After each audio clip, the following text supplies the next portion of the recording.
Okay. So it is Thursday, February 2nd, and we're doing kind of a bonus agent enrichment session today since there's been so much information kind of out there about the market and everything over the last month. So we're going to cover, in general, I decided to call this preparing to survive the recession and thrive during the recovery. And we'll start off with an economic overlook that Dr. Bill Connerly presented to us at the Washington Realtors Legislative Day General Session just a couple of weeks ago on January 19th. And I guess I want to point out that Dr. Bill Connerly lives in the Portland area, so he specializes in the Pacific Northwest too. So he is right here. And he expects a recession to begin in late 2023 or early 2024. I guess you weren't here then, but for those that have been listening to me over the last several months, Matthew Gardner, the other local economist that lives up here, actually predicts it happening a little earlier than that. So they have some differences, which is fine, but I guess I just want to remind you all that there's definitely differences between their expectations, because Matthew Gardner believes we're going to start a recession probably about mid-year this year, whereas Dr. Bill Connerly is saying late 2023 to early 2024. But either way, you know, in general, it sounds like economists, and I'm reading more and more, there's definitely going to be a bit of a recession here, which is what they were trying to do, right? The feds were trying to slow inflation. So then unfortunately that creates the recession. But he pointed out, and Matthew Gardner has also pointed out many times, that this recession is not going to be like the past one. Dr. Bill Connerly says that he expects it to be about as half bad as 2008 and 2009. Now, I was working real estate and survived that. And when he said that, I was like, half as bad. I'm like, okay, how do you quantify that? I'm like, I don't really know. All I do remember is that, you know, listings were sitting on the market for very, very long periods of time. And so I guess half as bad is obviously going to be better than that. But, you know, there were lots of realtors that survived the recession back then, too. So it's totally possible. He also talked about the population and how in general, you know, I think this is becoming more talked about lately, that the US population isn't really increasing. There's a lot of folks that myself haven't had kids. But the good news for Washington is that our population is growing. More people are moving here. Obviously, like I personally know and have been helping people move out of our state, but there are more people moving in. And so that's good for our economy and obviously us in the real estate industry. He was pointing out that people base their decisions on income tax and housing costs. And so that's one of the reasons why a lot of people are coming to Washington. Although our housing costs are high, we don't have a state income tax. And so that's why they're choosing us over, say, Oregon or some of the other states. And he said that he believes that this will continue for the state of Washington, but of course that could change at any time. So it is unpredictable.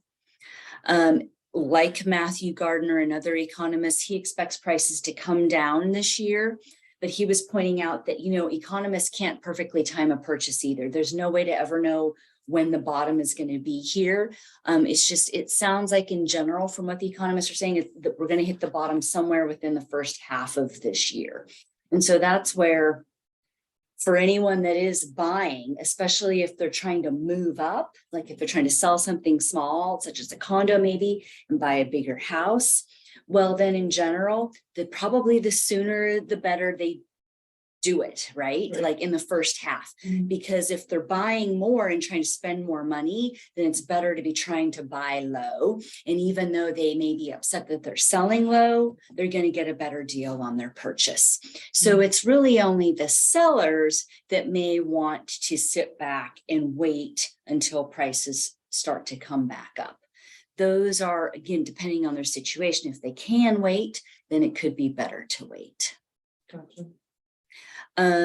He was saying, because there's talk about this too. So I think he addressed some really good points that although prices are going to come down, this isn't going to solve our affordability issue, because the reality is we just don't have enough homes in the state of Washington. Remember, we rank dead last in the whole US for number of homes for people. And so some people are saying, oh, well, is this going to make houses more affordable? Are prices going to continue to go down? No. Yes. And so that's why, and this is why I share this again. And I know I'm repeating myself, but I want to make sure it's clear that prices are really only expected to come down about this first half, and then they're going to go back up again when demand picks up as it's expected to, when rates really come down and people get off the fence. Right. So that's why in general, the sooner people buy, probably the better.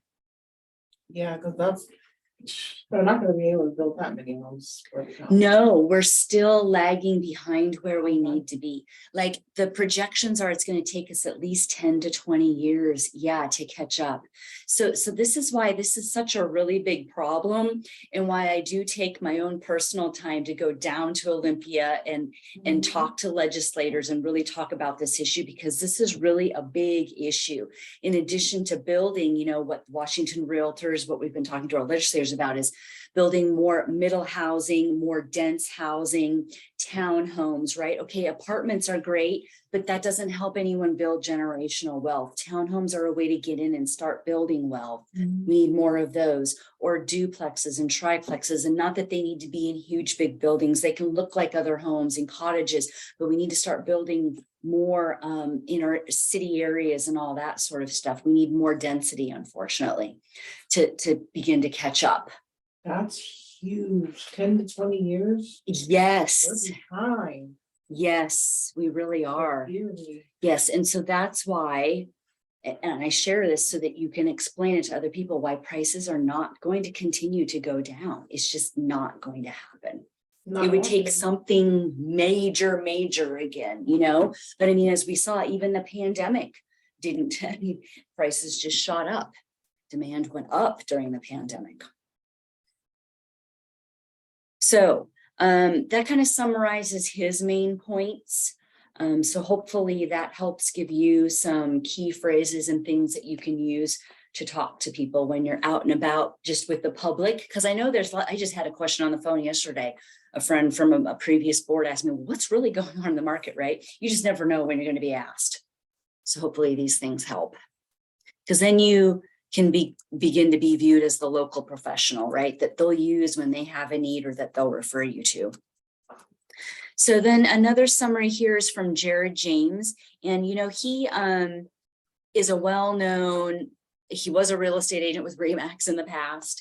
He's a well-known trainer and coach, specializes in the real estate industry, and he has a podcast and stuff. And I don't necessarily watch everything, tend to just watch his short stuff, but I felt like this one was short and he provided a lot of good information. And so I wanted to share it. And this was just from a couple of weeks ago as well. He said, and I like this, I think this is a good quote, there's no good or bad market, just the one we're in and what we do with it, right? So yes, it's slow now, but there are things we can do to still make this our best year ever. And then he has some tips here about don't be fearful of the uncertainty. It's obviously just human nature, right? When we're in this kind of a market and there's uncertainty, excuse me, and we don't know what's going on, to be fearful. And then that tends to freeze people. And so like what he was saying is that we're all playing the same game, and houses will continue to sell. I mean, I hope people buy and sell during the Great Recession. So it is going to continue. The big key is to understand the market and then look for opportunities within that market. And so something that he and some other coaches have been saying lately is that 80% of recent buyers that bought homes within the last year or two compromised on their purchase, meaning, and I mean, I know I help buyers do it too. They had to compromise on things just to get into a home because they wanted to get into a home, right? Yeah. And so it's an opportunity for us to be reaching out to them and just not necessarily asking them if they're happy in their current home, but just checking in and asking how it's going and all that, because then it might open up conversation about that. And then you might have an opportunity to sell that home and help them move into something else.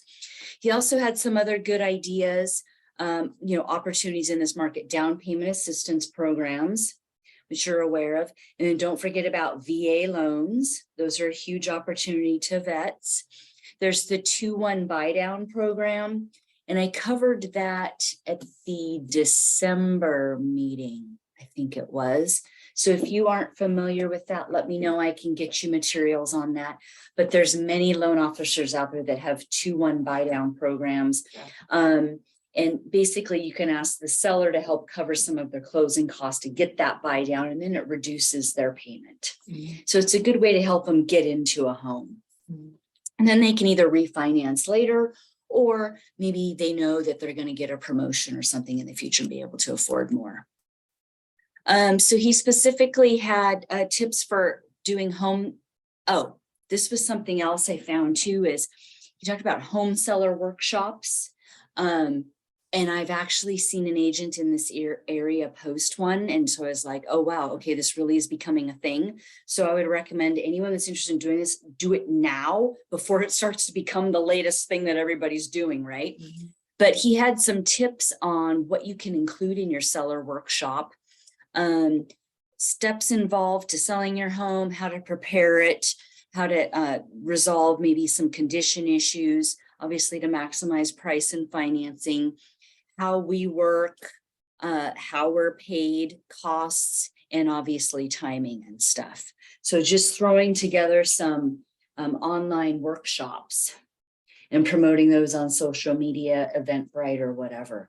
I think those would be key. And I think that could be like right up your alley. Yeah.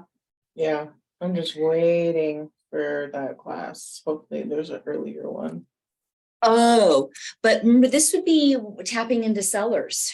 So then is there a certification for that? No, this is just a more casual, you throw together an online event and whomever registers using Eventbrite or whatever else you want to use, you would just cover some pre-planned topics on helping them sell. Gotcha. And then the idea, of course, is, okay, maybe some people aren't interested or won't want you to contact them, but theoretically you should be able to get some listings from that. Yeah, right, because a lot of people don't know what to do.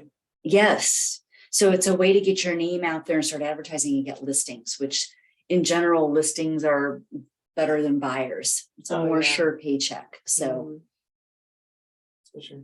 So yeah, for sure, if you want to consider this, and then we could always take time to chat online or in person about a specific plan if you want any help too, but I feel like that might be an awesome opportunity. I would just jump on it before more people start doing it. You know what I mean? Because then you'll have more opportunities. Right. Already seen one agent in here doing it somewhere around here. I think it was in the Lake Taps area. Another opportunity in this market is to reinvest in yourself and your professional development during this time. Or like I've talked about, okay, this is a slow time, so enjoy some time with friends and family, right? Like I've even been telling my husband, hey, when things pick up, I gotta like go, man, that's gonna have to be the priority because it's just been so slow lately, but take advantage of that time because we all do need to rest, relax, spend time with family or spend time on education, right? It's a good time to get educated. There's lots of classes out there. I think I sent you the list of tap car classes, right? There's tons and they're all very affordable. He was saying, and I think it's true, that the agent that educates wins, meaning those as agents, if we educate consumers, the public, our clients, the more information we provide in general, the more business we can win with that.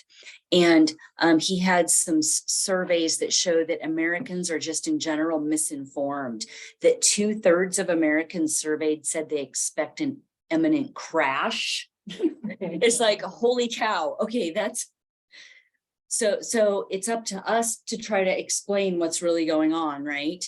And 61% of Americans told pollsters that current mortgage rates are unprecedented, meaning that they've never seen them ever before. Well, obviously that's not true either. And so he's saying, share the real data, and I've been kind of hearing it all over too, that the more we can kind of cut through the noise and become the local market expert, the more business we'll get. And then he had some key points for listings. They need to be value priced. Definitely gone are the days of hopeful prices. We've got to price well, and homes need to be turnkey or move-in ready. The more so they are, the easier the sale for sure, because there's just a lot of competition right now. Competition's growing. So they need to be the best option available in that price range to get an offer.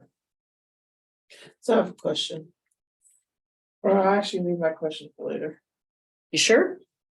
Okay. So next was covered mid-January by Ben Fairfield, the West Region Vice President. I think I had forwarded you the agent webinar thing, right? And, Yes. And you did receive your own of that too, because I just want to try to make sure you're on the email list. So everyone was invited to attend those agent webinars, and they're all very good. There is schedule like posted, so you can set aside, like they're not on a consistent day or date every month, but almost. And so you could go in and put them on your calendar. But I would recommend trying to attend those, or even if you just register and you don't attend, at least you'll get the recording. But he covered the good, the bad, and the opportunity in the real estate market and had some good points. And so I wanted to share those. He also says sharing information helps people get over their fear and take action. He was pointing out, and I've heard this said too, that a recession doesn't necessarily mean falling prices. Now, we've been talking about prices going down. I think what he's referring to is just continuing to go down, right? That isn't what's forecasted. In 2023, they're expected to decrease, and this is US wide, so not necessarily our area, but 3 to 10%. And in 2024, they're expected to increase 3.1%. He was saying a recession does always mean falling mortgage rates, though, and we are already beginning to see that. And then he had the reminder that for those that are disappointed in prices coming down this year, that, the year over year increase in equity this last year was 27.8%. So there's some room there for them to take a little bit of a lower price. Does that make sense? They're still coming out on top with a lot of equity. So for those sellers that are a little hung up, and I know I've even had some myself of, oh, I missed the height of the market. The peak was last year, blah, blah, blah. Yes, that's over. But look, you're still keeping a lot of equity. And so he had some tips on what to start doing, become a student of the market, know the stats. I know he has said, and lots of people are saying out there right now, that we're in a skills-based business right now. Whereas, the last couple of years, anybody could sort of get into our business, run around, make offers, list a home, and it'd sell 50 to 100 over list price in a weekend, right? That's easy. But we've now moved into a more skills-based market where you really need to have the skills to succeed. You can't just throw something on the market like that anymore. So just keep that in mind. He was pointing out that it's important to assess buyer and seller motivation. Don't just run around and meet people or show property, but to really qualify them and try to qualify them quickly to find out really where they're at, right? So you're using your time wisely. Those that need to get pre-approved. I mean, I know you've run into that. They really need to get pre-approved and should be able to provide their letter. Yeah. He has a call due. There's something weird going on. And I know I've shown some people that never ended up buying too, and it was kind of the same thing. I don't understand what it is about these people and why they want to waste people's time. I think they just don't have anything better to do. He was mentioning, and then you and I had kind of talked about too, pricing ahead of the market. And you can explain is that this is what the market is showing us, right? When you're going through your CMA, or this is what the market says. He also says condition of property is more important now. Buyers have time to compare properties. He was saying to avoid complaints, because the most common complaints about agents is lack of communication or unmet expectations, to always be explaining to them, here's what's happening next. Or like after you have a phone call or an in-person meeting and you're talking with the seller about current market conditions and maybe why they aren't selling or whatever, have a plan for, okay, when are you going to follow up next, and then follow through with that. He was saying now's a good time to solidify your team, that our value is the team of resources that we have available. So title and escrow contacts, inspectors, photographers, all of those. Remember, those are our team. And so solidifying that now, like he was saying, you know, when it was super busy the last couple of years, anybody could come out and take photos or do whatever, or do a home inspection. But now it's more important that we're really picking and choosing who really are the best people to work with. He talked about feeding your database. So agents spend money to talk to people they don't know, right? Paying for leads and stuff. But really the database, our own personal databases, is our business. And a goal could be to be adding 2 people to it each day. And he was, you know, we've got KV Core coming in March. Use KV Core because it's going to have all sorts of ways to automatically stay in touch with people. In fact, I have a meeting.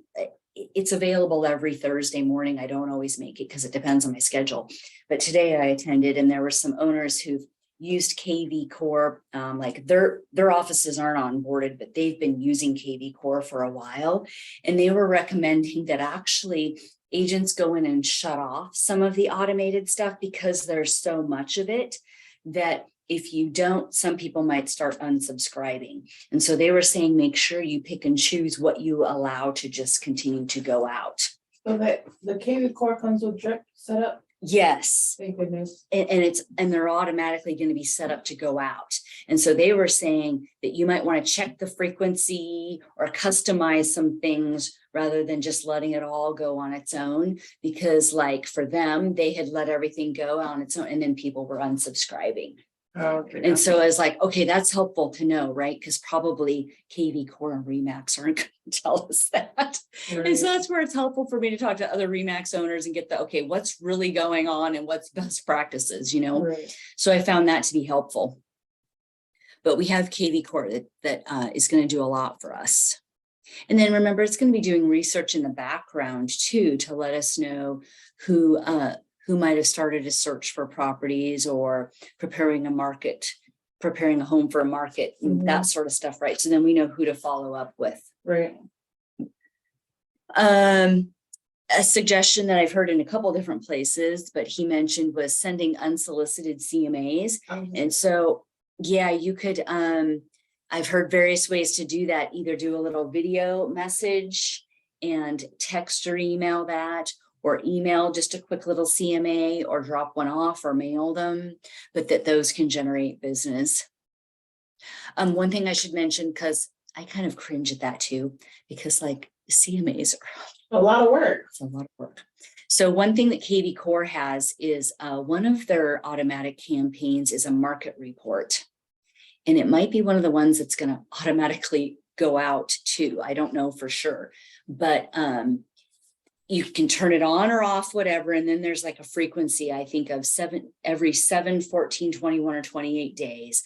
But they were recommending set up at least one every 28 days for that, because then they're going to get a market report that's specifically set to that property that you have input for them.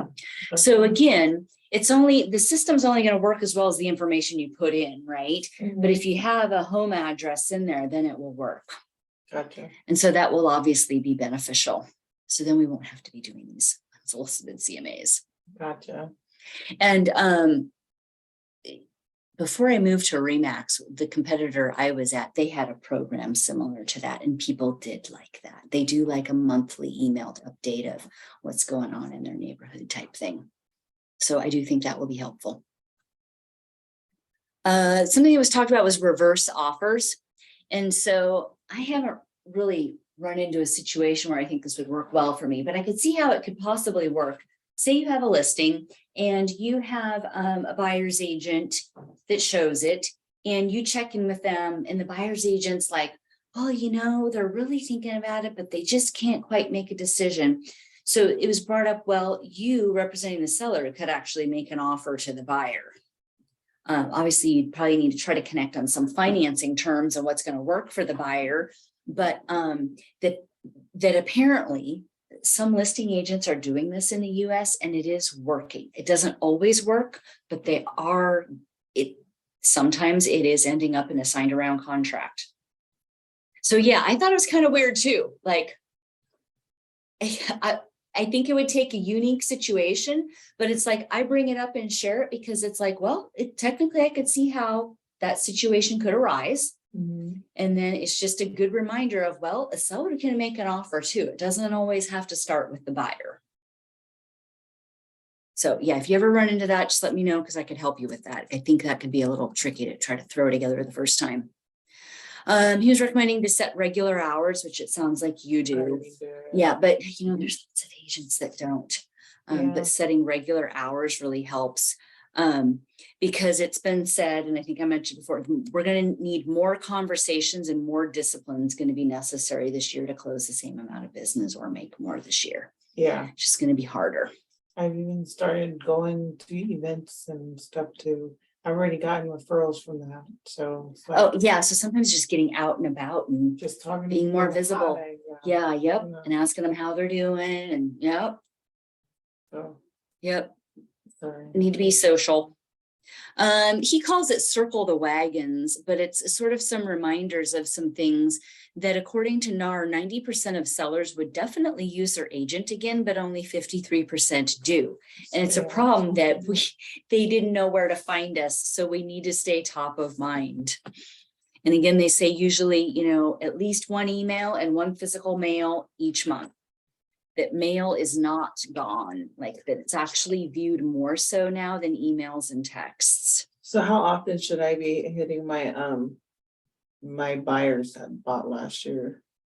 Oh, everybody in your database once a month with an email and physical mail. Physical mail? Like the postcards that we've talked about. I should have listened to you because now because my brother only covered my first month. I should have just stuck with the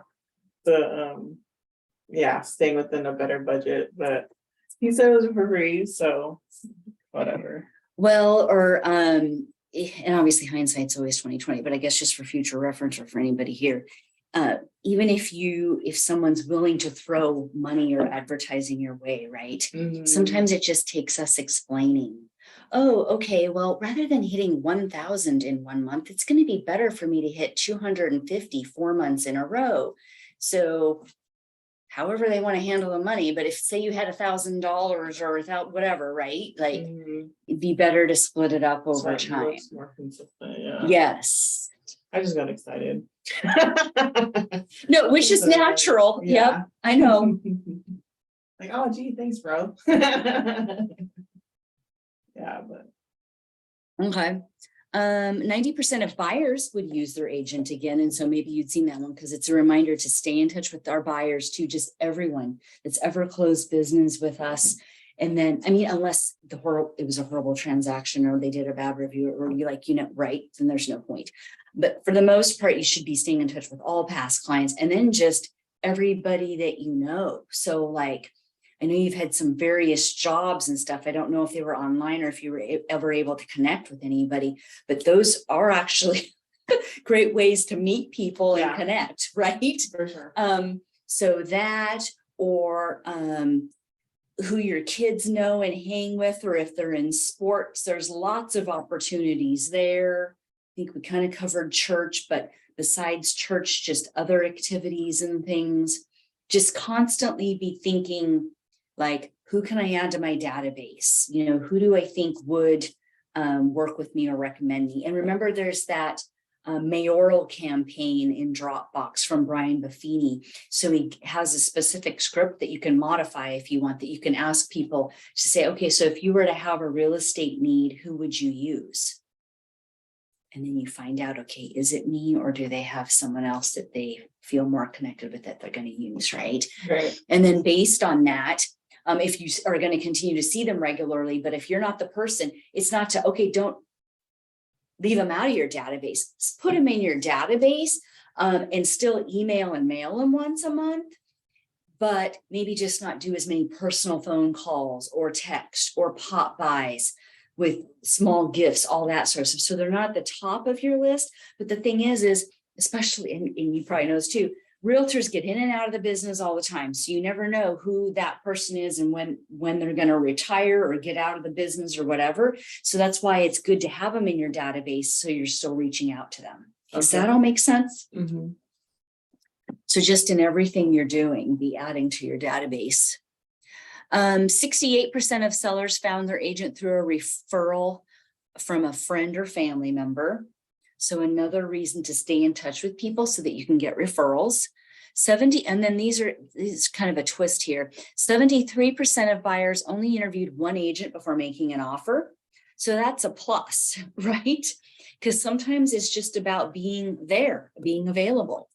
And 82% of sellers only interviewed one agent. So again, it's not necessarily that you need to be the best. Sometimes you just need to be the first, or at least appear professional and that you have your crap together, and then you'll get the listing. So any questions on that? Mm. Are you finding with your expired calls that they are like interviewing multiple agents and so it's pretty competitive or not? It was just that one guy that discussing the one all the way in Gold Bar, Oh, or not Gold Bar. was that the one in Alaska, right? On That you Alaska. went in? Yeah.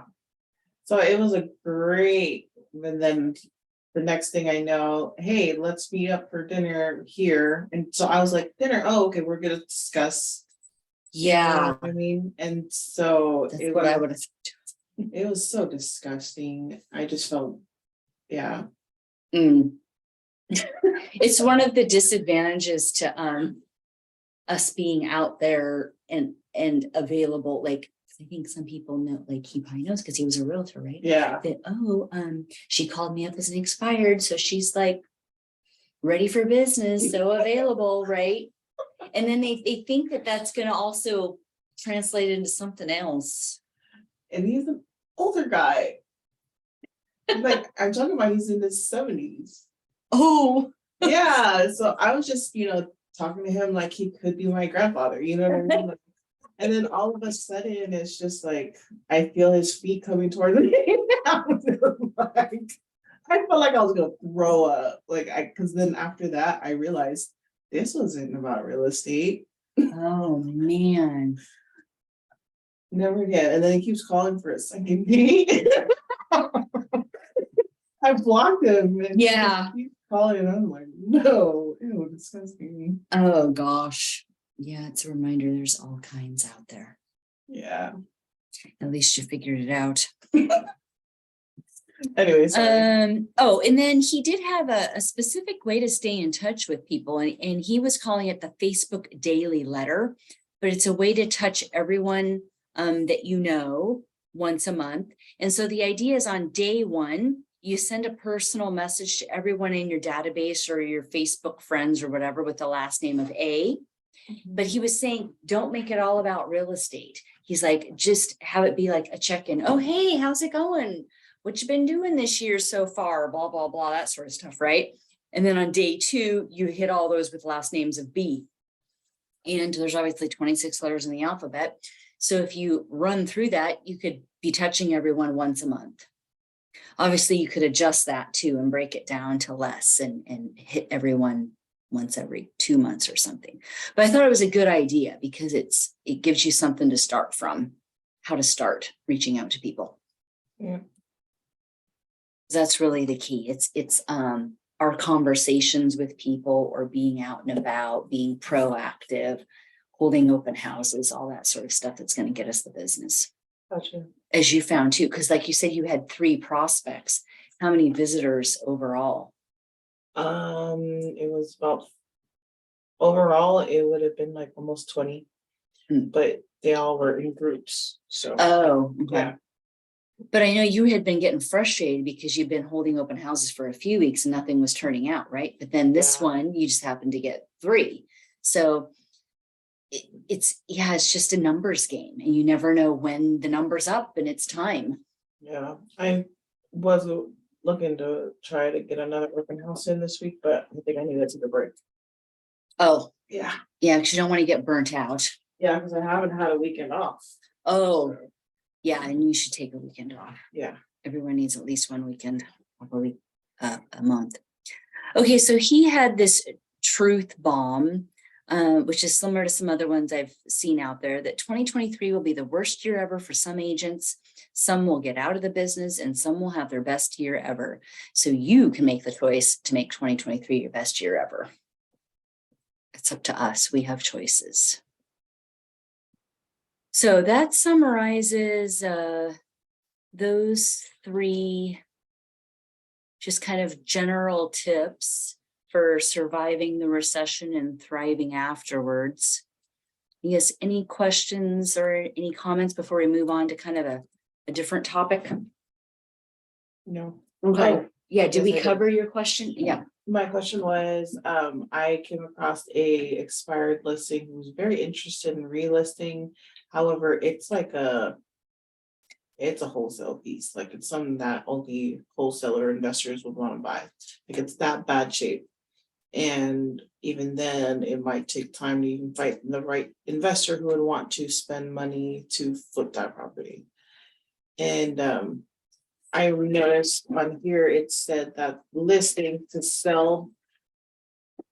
Oh, yeah, like that's ideal that they're move-in ready and turnkey. Okay. But at the same time, there are investors out there right now too, you know? So still take the listing? Oh. Yeah, I wouldn't turn it down unless they're really trying to overprice. Then that becomes a waste of time. I just feel like it's, like if I was to present it as a cash offer, it should be priced around 60,000. They want like 190. Oh. Oh, I don't know. We looked at the comps, but. Well, and then we could always schedule a Zoom and go over comps again too. Okay. If that would be helpful. Okay. Because yeah, I think the only way I would say no to a listing is if they were just really set on a price that I knew was way too high and never going to work, and they weren't willing to agree to a plan to bring it down. Gotcha. Because I understand, I mean, I've had sellers, friends even, that like want to start high and just test the market. So as long as we have a verbal agreement and I feel like I can trust them that they're going to come down, then I'm fine with that. That's still not best practice, but sometimes that is the way to just get the listing and not lose the listing. So that's why I say that. Gotcha.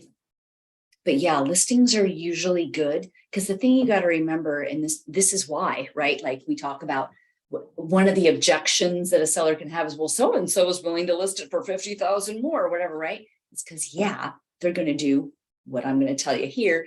You can use the listing to get other business, right? Potential buyers. Doesn't really matter. I mean, like, okay, some buyers, if they're like, well, that's just overpriced, blah, blah, they still may work with you. You still have an opportunity to pick up buyers that way. Some may just be like, oh, nope, I'm not going to work with you, but some will. Right. So it can generate other opportunities besides that. Gotcha. So you kind of got to remember, like every property or every client or every transaction or every person out there isn't just one transaction. They can be many. And like, I haven't done it yet. I really should do this because, yeah, I haven't told you this story, but I think it's a good example of how you can have a really bad day, not get any money from one transaction. Basically, I had a seller call me once, crying on the phone, saying, I forget what the story was, but there was some sort of story. She needed to cancel her listing. So I need to come out the next day to cancel it. So I did. And she cried in front of me and blah, blah, blah, all this crap. Okay, whatever, right? I ordered the sign down, but you know, signs don't come down next day. They usually take 2 to 3 days. So my sign was out there a couple extra days. While it was out there, I got a call on it. And I was like, oh, well, I'm sorry. They just canceled the listing. And they're like, oh, well, what else is available in the neighborhood? There were 2 others available. So I ended up showing it, selling them. And then I sold a house and a duplex from that as well. So I got 3. And then they referred me to somebody. I had several, they've referred me. There's like this huge freaking tree, all from that sign. It was out a couple extra days after a canceled listing that I never got paid for. But I got all this business. Like I have lost track of how much, like no joke, it's at least 15 transactions from a listing I had that never sold. And I heard from a Coldwell Banker agent a couple of weeks later, he called me up and said, hey, I call canceled and expired listings, and I just want to let you know that I spoke with this seller and she said that she sold it off market to someone else. And so he's like, so I'm just kind of giving you a courtesy call in case you want to pursue that. And so I was like, okay. So then I went to my managing broker at the time, and he's like, Jennifer, he's like, don't waste your time trying to pursue that, because you're going to spend all this time, energy, and money for what amount of money? And so I was really upset, right? Like, because this stuff pisses me off. I know. But he was right. I did just let it go. And now that's why I share this story. I've had at least 15 transactions over the years come from that canceled listing, just from other business that it generated and referrals. So it's not always about the one listing. I didn't even sell that one. I've made, well over $200,000. That's why I've never taken the time to go back and figure it all out, but I should, because it's hundreds of thousands of dollars I've made from one listing I didn't even sell. Yeah. And she went and did her own freaking thing. And obviously lied to my face and cried and everything, and I bought it. But I would have at least sued for like photography, staging, anything like that. But it just wasn't going to be worth it. Yeah. It really wasn't. I mean, my manager was right. It was better for me to let it go and focus on the other business, because I got so much other business that more than covered it all. Mm-hmm. Yeah. Rather than spending time talking to an attorney and doing all that, then what would I have been selling, right? Probably not as much. So it freed me up. So obviously it still upsets me, but it's a good example of what can happen. It's not always about one listing or one property.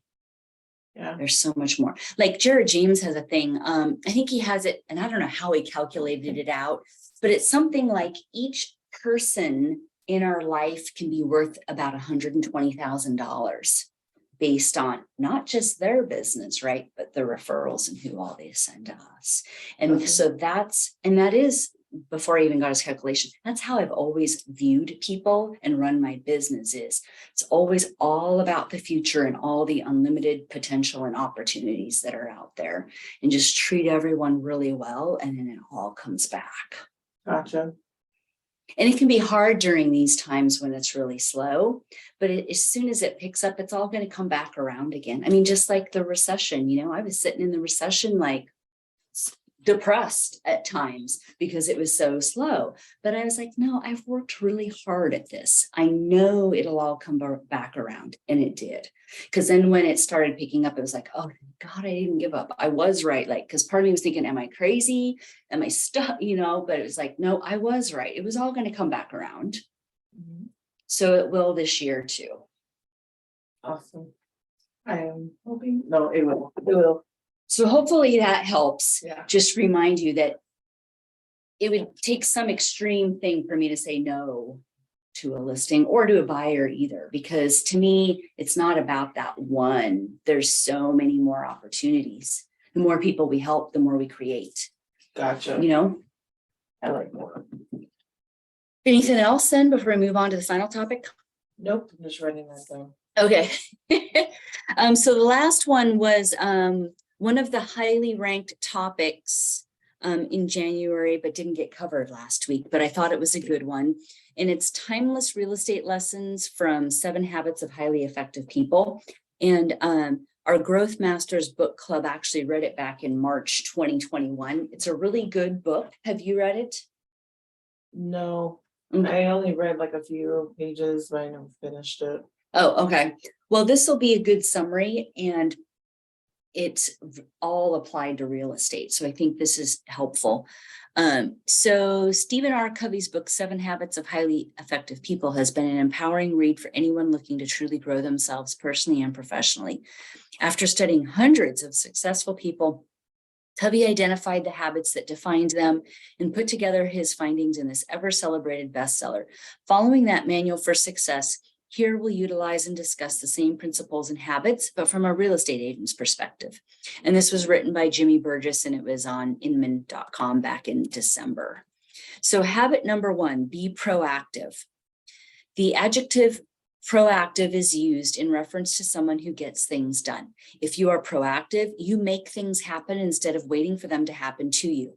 Long-term success in real estate never comes by accident. Or I guess I don't agree with that. I think sometimes it can kind of come by accident, or sometimes we can have luck, right? But to have more success, yeah, you've got to make it. It comes from developing a plan of action and executing that plan. How will you proactively work on your business today? How many real estate related conversations will you have this week? How many listings will you take this month? Highly effective agents are self-aware enough to know which strategies work best in their businesses, and they take massive action in those areas. Whether you're gifted in cold calling, farming, online lead conversion, or social media marketing, be proactive with massive action and your business will grow. Feel free to interrupt at any time if you have a question or comment. Habit number 2, begin with the end in mind. I guess this is actually what we just kind of talked about. In the book, Covey says that envisioning what you want in the future gives you the ability to work and plan towards it.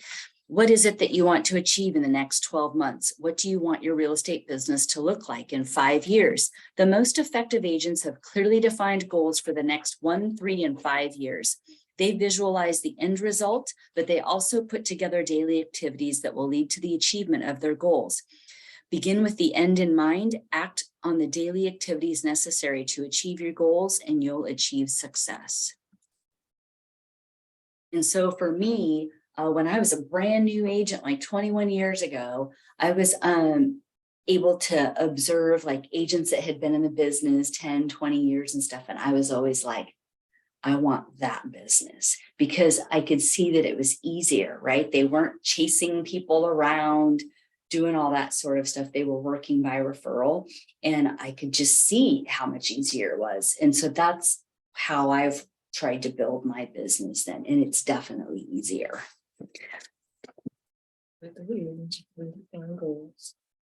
Habit number 3, put first things first. The most successful agents prioritize their daily activities. They identify the activities that lead to a growing business, and they make sure those activities are their priority.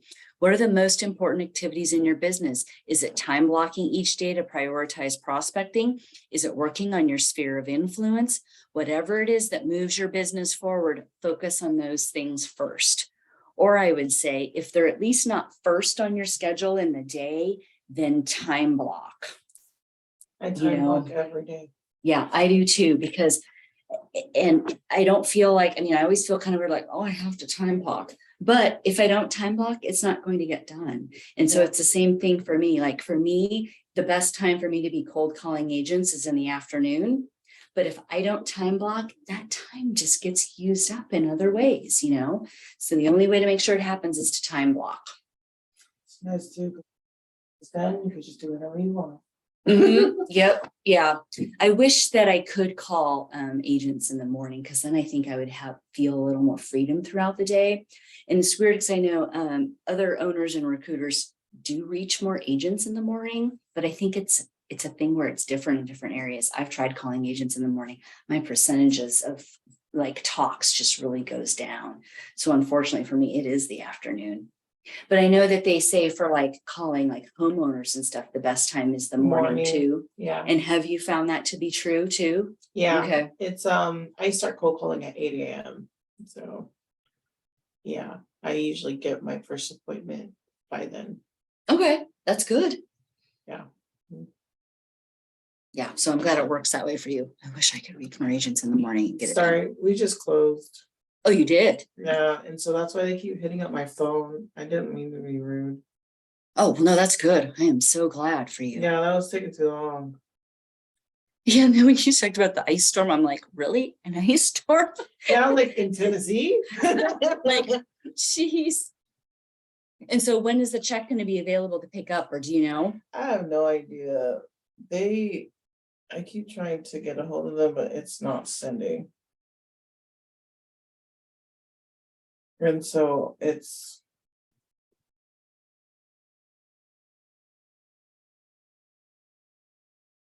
Sorry.